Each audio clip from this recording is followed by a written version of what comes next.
ভালো রেজাল্ট এবং আইএলটিএসে ভালো স্কোর থাকার পরও এখনও কনফিউজড যে নিউজিল্যান্ডের কোন ইউনিভার্সিটি, কোন গভর্নমেন্ট অ্যাফোর্ডেবল পলিটেকনিক কিংবা প্রাইভেট টার্সিয়ারি ইনস্টিটিউশন আপনার জন্য বেস্ট একটি অপশন হতে পারে, দেন আপনার জন্য প্রয়োজন রয়েছে ইন্টারন্যাশনাল অ্যাডমিশন সার্ভিসের সার্টিফাইড স্টাডি অ্যাব্রড কাউন্সিলর একটি কাউন্সেলিং সেশন।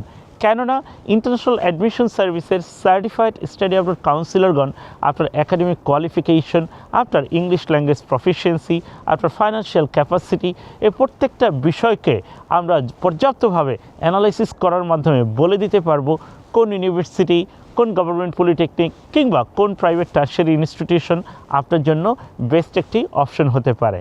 শুধুমাত্র ভালো ইউনিভার্সিটি সিলেক্ট করলে কি হবে? না, পক্ষান্তরে প্রয়োজন রয়েছে প্রপার কোর্স সিলেকশনস।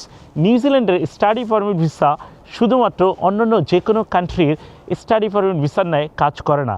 এজন্য প্রয়োজন রয়েছে কৌশলগত এবং স্ট্র্যাটেজিক্যালি আপনাকে খুব সুন্দরভাবে উপস্থাপন করতে হবে আপনার অল একাডেমিক ক্রিডেন্সিয়ালস, আপনার ইংলিশ ল্যাঙ্গুয়েজ প্রফিসিয়েন্সি, আপনার ফাইন্যান্সিয়াল ক্যাপাসিটি এবং আপনার বাংলাদেশের সাথে ফ্যামিলি টাইস এবং সোশ্যাল টাইস।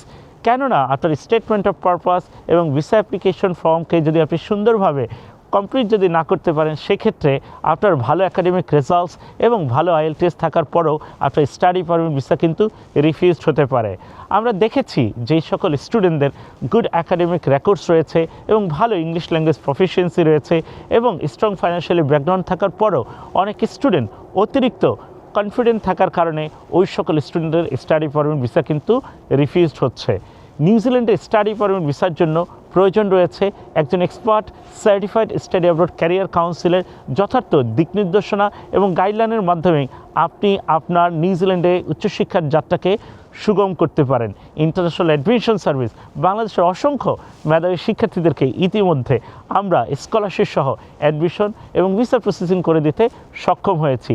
আপনি যদি 2026-এ নিউজিল্যান্ডে পড়াশোনা করার কথা ভেবে থাকেন, please come and talk to us.